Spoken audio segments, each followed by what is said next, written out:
Learners, you're welcome to this second live session for this course on consumer psychology. We have had a previous live session and we've taken questions in there. Today I'm again live with you. And what I'll do is I'll take up your questions if you have them and try to answer those questions for you with whatever I know about this subject, to the best of my knowledge. So without wasting any further time, I welcome you to come online. You can also switch on your cameras, individual cameras, and come online and start interacting. So it could be a question, it could be a suggestion, a review, a feedback. Any of those things are welcome. So those people who are online, I'll request you to start asking those questions or feedback or whatever you wish to share with us. I'll also take up some questions from this sheet, which was a question sheet which was circulated among learners of this course on consumer psychology. And there's just one question on this sheet, which is by Ms. Geetika Nagar. And what Geetika wants to know is about consumer rights. So very briefly, there is a whole gadget on consumer rights. There's a whole section of law about consumer rights and provides the consumer different kinds of rights, or it tells what a consumer deserves and what all situations can arise and how you can take action against people who are exploiting the rights of the consumer. Uh, there are also forums, consumer run forums. So there are state forum, there is a national forum, and there is a consumer court where consumers who think they have been somehow uh, defrauded or they are somehow been uh, manipulated by a manufacturer or marketer, they can approach, or service entrepreneur for that matter, they can approach these consumer centers, these consumer forums, or this consumer court to get their whatever problems they have redressed. So these are called consumer redressal forum. They work both at the level of state. Each state has one, and you have a central consumer forum. So that is what I'm aware of. But from a very, uh, I'd say a very consumer-based perspective, remember that consumers are called the king and they are the rulers of this market. Just because they are the ones who for which the products are made. So if consumers are the king, they are given a lot of rights. So and a lot of facilities. So most consumers, if they feel that they have been wronged in certain way or they have been frauded in certain way, they can take in a lot of legal actions and uh, uh, they can get whatever problems they have redressed. They can also go to forums, write about their dissatisfaction or satisfaction. They can spread to the word of mouth. They can do uh, uh, a lot of this stuff to redress their problem. So that is what I think. And as I said, there is a whole section on in the law in the Indian Gazette about consumer rights. This is called the Consumer Protection Act. Um, which you can, it's really available, you can download. Although you will get the bare act, the interpretation of the act is available by many authors, so you can read about them, right? And also remember that these codes that I'm talking about, the redressal forums that I'm talking about, they are very sympathetic towards the consumer. So if you approach them, you'll not be harassed. That is one thing I know. You'll always be taken care of, and you'll always uh, get the upper hand. So that's what my knowledge about consumer rights are. So I think that's what I have for Geetika. For other people who are here, if you have questions, feedbacks, or any kind of suggestions about the course, you may please ask. You can ask questions by raising your hand, unmuting yourself and talking. So since you're not talking, somebody has to talk within this session. So I'm talking. You can stop me at any point of time and ask your questions. So that is what the uh, procedure of in this interaction is. This is the last session, online session for this course. So I'll ask you to go ahead, ask questions, send feedbacks, suggestions, reviews, whatever you wish to. So yeah, Upasana, tell me. Yes, sir. Sir, I wanted to know ki Gestalt theory. What does that it basically state? I couldn't quite understand it in the video. Okay, The great, Gestalt principle. great. So, Upasana, what the Gestalt is where a bunch of psychologists or a group of psychologists which started in Germany. They have two basic principles to state. Uh, in psychology, if you understand, the first psychological school was structuralism. And in very easy words, what structuralism would say is, if you want to explain the behavior of a person, what you could do is take his behavior and you could break it down into very small parts. All of these parts can be expressed in terms of physical attributes. For example, let's say that I want to express the idea of feeling cold. So what I can do is the idea of feeling cold can be expressed in terms of cold, and cold can be expressed in feeling in terms of cold, and cold can be expressed in terms of temperature.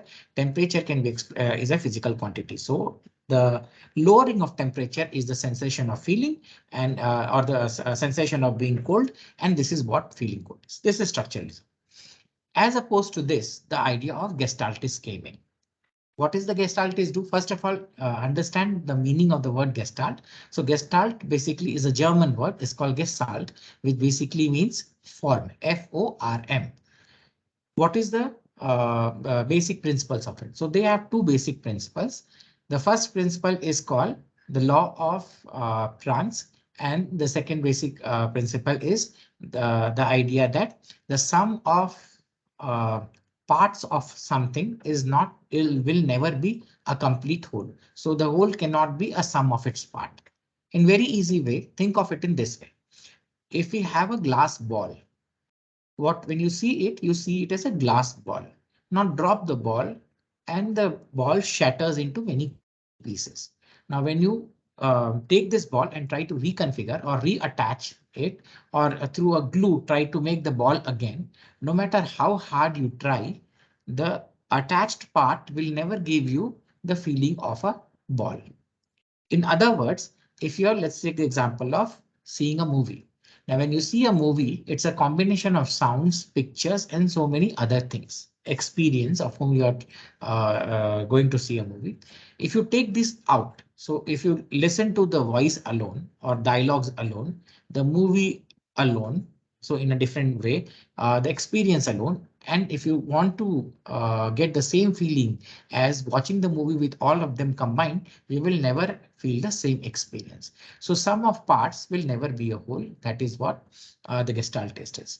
The meaning of this is that what structuralists said is that take a behavior and break it into smaller parts using the reductionist principle. That doesn't work. So the whole and what it is made up of, the whole person and the eyes, nose, hands, etc. taken individually will never give you the idea of a person. This is what the idea of a gestaltist are, or the gestalt theory is.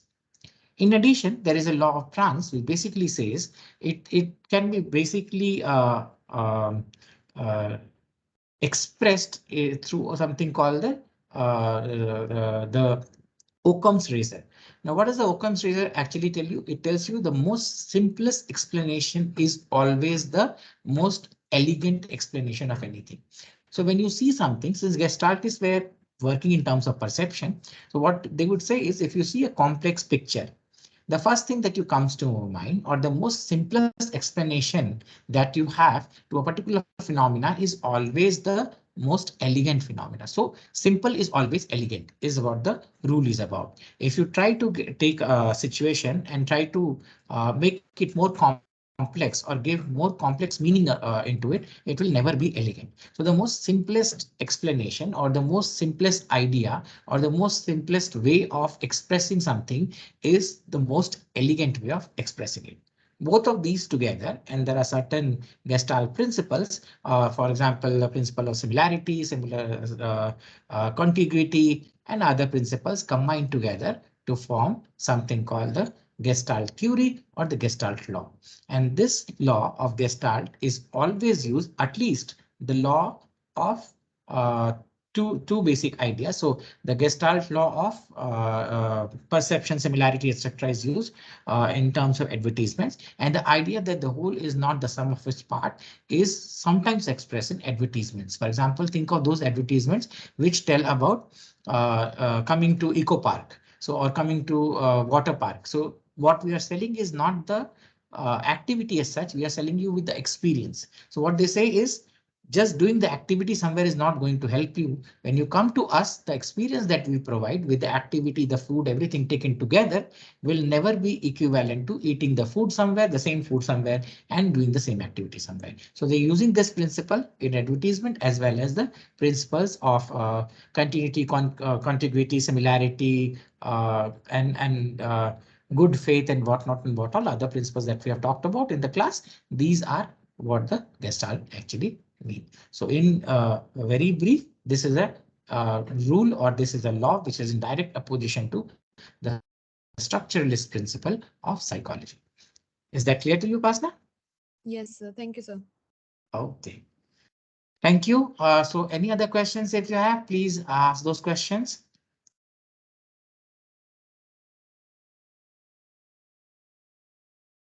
I'm waiting for your questions. So we have some 30 or more minutes to this session, and I'll encourage you to ask questions if you have any, whatever comes to your mind regarding this course. You can also ask questions related to general psychology. I'll try to answer those to the best of my knowledge. But if you are interested in asking a question, please go ahead, ask your questions, and uh, I'll try to answer it to the best of my knowledge. So all those people who are listening to me right now, who are with me right now, please go ahead, ask your questions, and I'll transfer to I'll try to answer those questions to you. So other questions, please. You can always stop me, raise your hand, come online uh, and ask those questions. If you don't have a question right now, if you think there is a question that you don't want to ask right now, you don't wish to ask now, or if you have a question after this session that you wish to ask, you know the methods of doing it. You can either write it on the forum and I'll answer it. You can send it to me through a personal email. You can put this question I wouldn't say another forum because we don't have another live session. So the two other methods are always available to you. Even when the course ends and you wish to ask me a question, anything related to general psychology. So I work in cognitive psychology and experimental psychology. If you are interested in any of these subjects or anything learning into that, you can always send me an mail and I'll try to answer it as soon as I get the time to answer those questions. So those are the offline methods. Now, since we are online here, I'd encourage you to ask questions, give suggestions, give feedbacks about the course, about the teaching, about what you would want me to add on to it. All those things are welcome. So it's now your turn. Please go ahead, take your turn and start asking your questions, providing your uh, feedbacks. Excuse me, sir. Yeah. Sir, you talked about the use of avatars in to sell products. What exactly are avatars and how So do you the use them? Yeah, sure. So what are the avatars? So basically these avatars are kind of a personality. See each product when a product comes to market, what most people want to do is or what most marketers would want to do is to fit the product very closely to the person or to the group of person using it. Now, how do they do it? What they do is they understand the segment to which they are approaching, right? So they understand the characteristics of the segment. For example, let's say a new kind of jeans comes into the market. Now, there are already jeans which are available. So the thing is, how do I sell my jeans? What I'll do is I'll ask the company who's segmenting for me, or the company who's advertising for me, to describe the personality of the jeans. So what I do is I take a non-living object and make it a living object. There is a term in English known for it. Basically, uh, Personification. yeah. So, Personification. right, personification, or there is another term which is used. I'm not remembering it right now, but what you do is you take this non-living object to make a living object out of it. So it now gets a personality. So if they create a hypothetical person who would be wearing it. So let's say that my jeans is meant for it's quite rugged, and it's meant for people, college goer people or college going people who spend most of their life doing sport activities, or who don't care about washing jeans too enough. So what they'll do is they'll create an avatar of a person that they think it's fit for, and they will put it through an advertisement to the people that this is what a personality of a person wearing this cloth would be. Now people would get attracted to the avatar, and they find themselves or their self matching to this particular thing. The closeness they find, the more close you find attached you find to a particular product, the higher the chances of your purchase intention getting developed and buying the purchase. So they use this. Earlier they would create the personality and they will give it a name. Now what they have done is they tried creating a 3D object out of it, which is a closer resemblance to what the product actually signifies. And people then relate to this product and try to buy them. There's an easier way to relate to the product. So that's what my understanding of an avatar would be. Is that clear? Yes, sir. Okay. So any other questions? If you have, please do ask those questions. Your suggestions, feedbacks, everything is welcome. If you would want me to change it in certain way, add certain sections into it, or explain certain things more, it's all welcome. So if you are here, please ask those questions.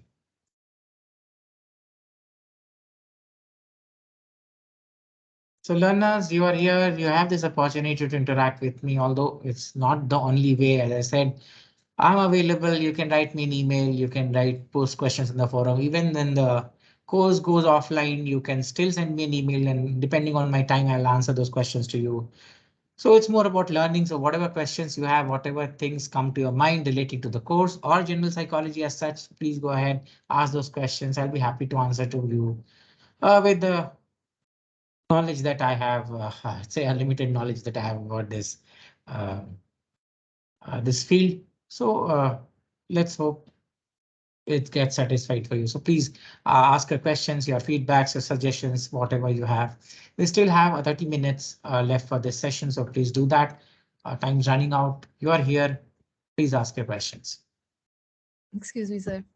Yeah, sure. Sir, another question. So, we have this occupation, so organizational psychology. Yeah. What exactly do you have under that? Like, what's the things you do if you are an organizational psychologist? Okay, so mostly organization psychology was earlier called industrial psychology. The term was complete term was industrial and organizational psychology. Now, organization psychologists are people who work with organizations, as in companies and manufacturers and people like that, or bigger organizations. And what they do is they study the organization. So organization as a living being. They study the organization climate. They think are study factors from, or they study principles from social psychology, like leadership, like attitude. So what happens in what is the interaction between an individual or a worker and an organization is what an organization psychologist actually does. So he studies that and he tries to understand this relationship not only with the worker and the organization, but also with the organization and people who are dependent on the organization. And he tries to um, uh, to give psychological reasonings or psychological meanings to these interactions, so that the interactions that you have with an organization and person as such, or organization and people as such, it is more fruitful and more effective. So this is what a organization psychologist actually does. This is the job. So do they also have a hand in hiring processes? Organization psychologists, I think they sit in an hiring interview. That's my guess, best guess. But generally, the HR, the human resource person, sits in that mainly. But you definitely will find an organization psychologist being in a hiring team. So they are there, and they. So how to identify them? So the person who doesn't ask you any question but keeps on smiling all the way long is the one person who's evaluating you on your behavior is, and you should be targeting him the most. So that's what my understanding from uh, going through a lot of interviews or actually being part of the interview suggests. So that's what their job is. So yes, in very brief, they do sit in those interviews. Okay, sir. Thank you, sir. Thank you, Upasna. So any other question, if you have, please go ahead, ask those questions. I am here for answering your questions. If you have a feedback, provide that. Suggestion, you're welcome to give your suggestions. Anything, just unmute yourself and start talking. So there's I was just thinking that there's a huge difference that is made if a company has like extroverted or people who can interact better with customers. So when do people who are CEOs and everything, do they also learn psychology and consumer psychology and stuff to help better their interaction with consumers and customers? Technically, they should. This is how things should work. See, the idea is that job of a CEO, CTO, or a CCO in a company is to interact with people.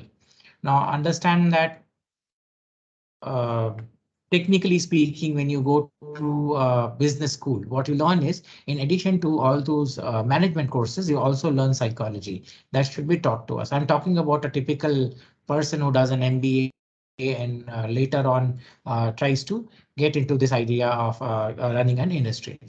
So yes, in very brief, they should learn about psychology or understanding people as such, because it is the interaction with the people that they're doing, and if they do it in the most optimal way, the company would be succeeding. Look at any successful organization. I don't know whether they have done a organization psychology course or psychology course, but you will see that the success of our organization depends upon how good a leader is, because the CEO or CTO is actually a leader, and the leader has certain qualities. So what qualities to use? Not necessarily that a leader should always be helping or giving in.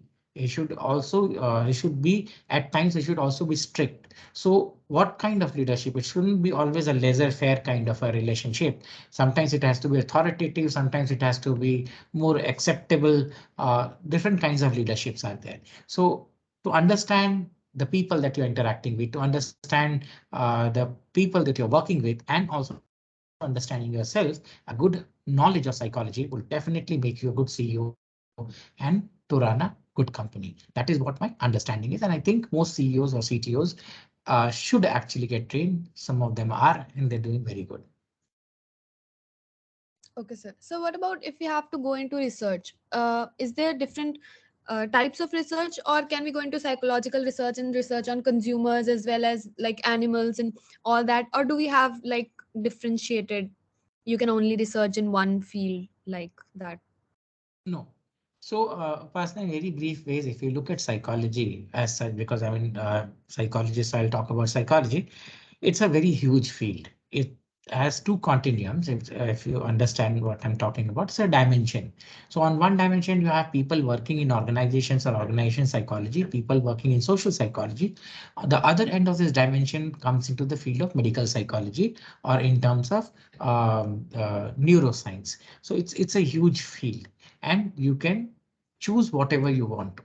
Generally, if you look at psychology, there are if you very briefly look at psychology, there are only two ways to do experiments. You have either the experimental methodology where you do an experiment and based on that you propose something, or you have a non-experimental methodology where you use surveys and other things like that. Tools are there.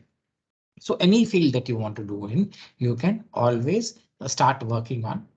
Do understand it, at least in India, you don't are given specializations. I don't know what the things nowadays are in the university system, but when we passed out, there was nothing like a specialization as such. There was only two specialization that you could go to: an organization psychology, or you could do a clinical psychology. Clinical, where people deal with psychiatric patients and other clinically disturbed patients, and the other was doing an organization psychology. And so later on, I think with the progress of time, you had this experimental psychology, cognitive psychology coming in. Now there's a field is a whole lot different because you have neuroscience coming in and different kinds of tools and technologies coming from everywhere. So psychology, which started as an experimental field because psychology branched itself from philosophy, and psychology was just experimental study of behavior. What philosophy would do is they will explain behavior, but in a very philosophical way. So what psychologists would do is they said that let's do it in a more experimental way. So that is what the main breakup was. That was the why the first schools in psychology came about. From there on till now, if I see, it's still in a very budding field, it's a very upcoming field. So there are some core psychological, I would say, schools or psychological um, ways of doing things, and there is a whole interdisciplinary branch that you can work in.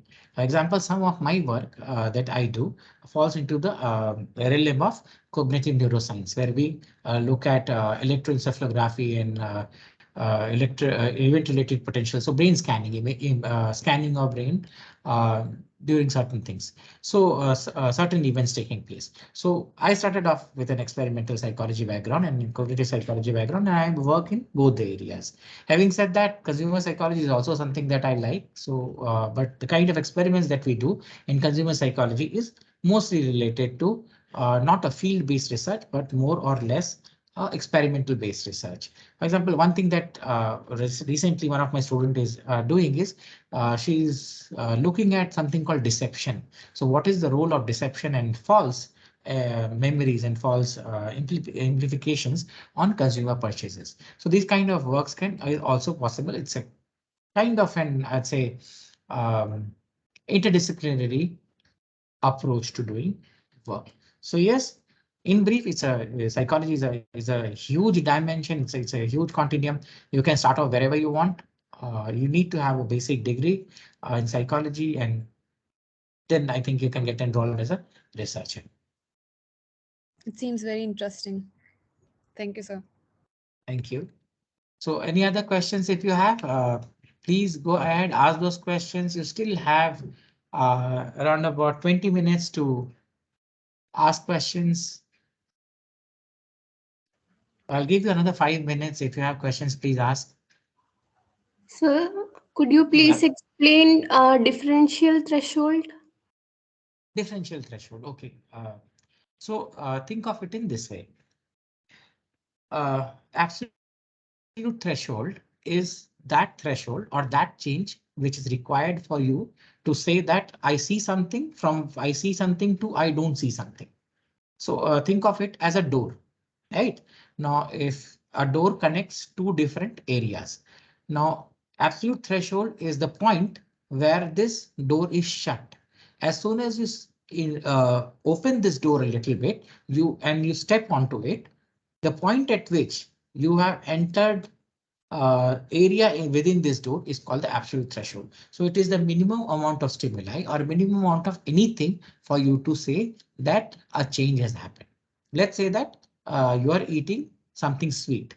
Now, if you eat 1 grain of sugar, you will definitely not feel sweet, right? So you need to add another grain, another grain. If you keep on adding that way, there will be a point, and after each sugar that you add to your tongue, I'll ask whether you are feeling sweet or not. So obviously with 1 grain of sugar, you will not feel, say, or sweety or that sweetness in it. And so you keep on adding, let's say by the 5th grain or 6th grain, you say your response changes from yes, I feel a little bit sweet from no sweet. this point at which you start saying, or this additional morsel of sugar that makes you say that you are feeling sweet from the previous response to saying not sweet is called the absolute threshold. Now, what is the differential threshold? Understand what will happen is as you progress, you will adapt, right? So think of it in this way. Let's say that you enter a silent room. Now, when you are in a silent room, you can hear your own heartbeat and you can hear so many other things. So let's say that there is a silent room and a clock is ticking. There is a clock which goes ticking. So when you enter a silent room, initially you will start hearing that clock. But after a point of time, a point will come, then clock will still be there. It will be ticking, but you'll not hear. This is called adaptation. And the theory is called the Helson's adaptation level theory. Now, the thing is, let's go to the actual our initial case where we were adding sugar. So what will happen is initially when I gave you one sugar cube, you said I don't feel sweet. By the sixth sugar morsel, you say it is sweet. Differential threshold is that point during which or for which you will say that now I see a change in the initial change, meaning which the first time that you say that you're feeling sweet is 6 morsels. How many more morsels do I need to add to this sugar so that you say now I feel a level of sweetness which is different from the one that I was feeling. So 6, obviously, if you look at the calculation, as soon as I add a 7th sugar cube or a sugar morsel, technically 6 is different from 7 and so you should feel sweet. But human beings don't react in that way. So what happens is that it may require, let's say, 4 more sugar cubes for you or 4 more sugar morsels for you to say that now I see a change in sweetness from the earlier sweetness that I was seeing.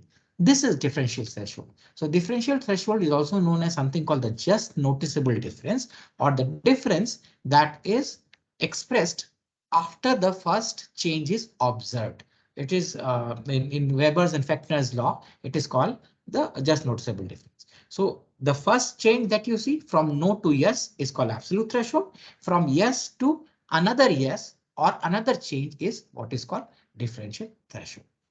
Is that clear? Yes, sir. Thank you. Okay, thank you. So any other questions if you have, please go ahead, ask me.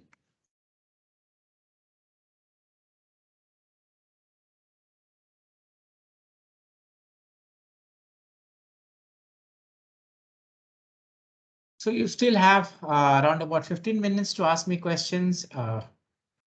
If you don't have questions or if you think that there are questions you don't want to ask right now, you can always send it to me as a personal mail or you can put it on the forum. I'll wait for another 2 or 3 minutes. If there are no more questions, what I'll do is I'll log off for this session and then you can there'll only be 2 ways to contact me with your questions. I'll happy to answer your questions even after the course ends.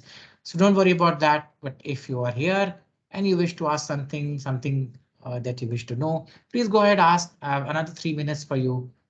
Please ask your questions.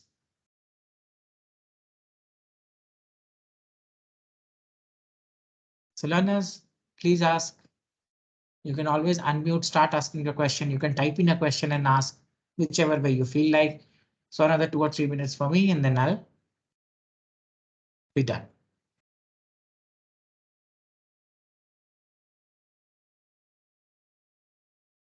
Anything you wish to ask, anything you wish to learn.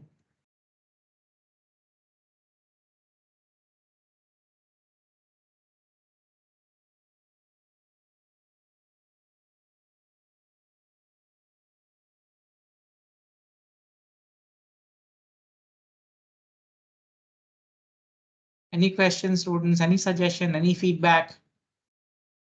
This is a nice opportunity to interact online. Please go ahead, ask your questions. Doubts, questions, suggestions, feedbacks, reviews.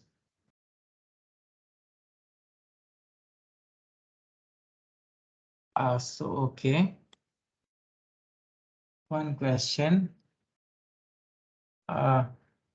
If you learn the text notes and assignment questions, will you answer the questions? Yes, Kanishika, yes, you would definitely be able to answer the questions. So if you go through the text notes, or if you follow the assignments and text notes and just look at the videos. My request is don't see the video in one go. It is difficult, right? For recording, it's easy. We have been practicing it, so it's easy. And believe me, when I take a class, the amount of information I put in one video actually takes 4 classes.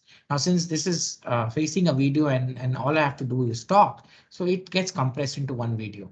So what you do is take a video and spend some time with it. Give it more time. Learn each thing very slowly, and then you'll be able to understand, then you'll be able to ask questions. If you try seeing it like a movie, it will not work for you, because in regular teachings, as I said, we don't go about teaching the way you get taught in a NPTEL thing, because these are limited number of weeks that we have, and we have to put everything in those videos, the number of lectures, and that is why it is all compressed, right? So every learning is compressed. What you'll do is, what you should do is take a video, break down into parts, and then try learning it. It will be easier for you. So doing an assignment, looking at the video, reading the text notes should be more than enough for you to scoring good marks. Any other questions? If you have, please go ahead. Time's running out. Thank you, Kanishika.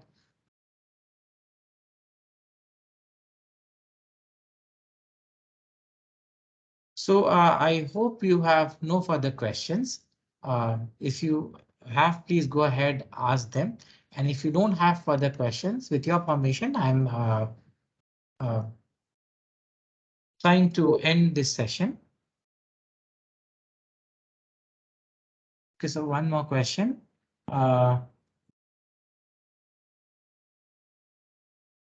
For what job it is applicable? So mostly it's applicable for jobs related to advertisement, job related to marketing executives, or to job related to consumer psychologist in firms. So all of these jobs will require you an understanding of consumer psychology, right? So I hope that answers your question. And if you have no further questions for me, what I'll do is I will take your leave. Thank you, Swati. Um, what I'll do is I'll take your leave, and you can put these questions to me through the forum or email me. So thank you for being with me for this session of MOOCs, and all the best for your upcoming exams. So taking a leave from you and signing off for this second NPTEL live session on consumer psychology. So it's goodbye, good luck, all the best, and stay healthy. Thank you.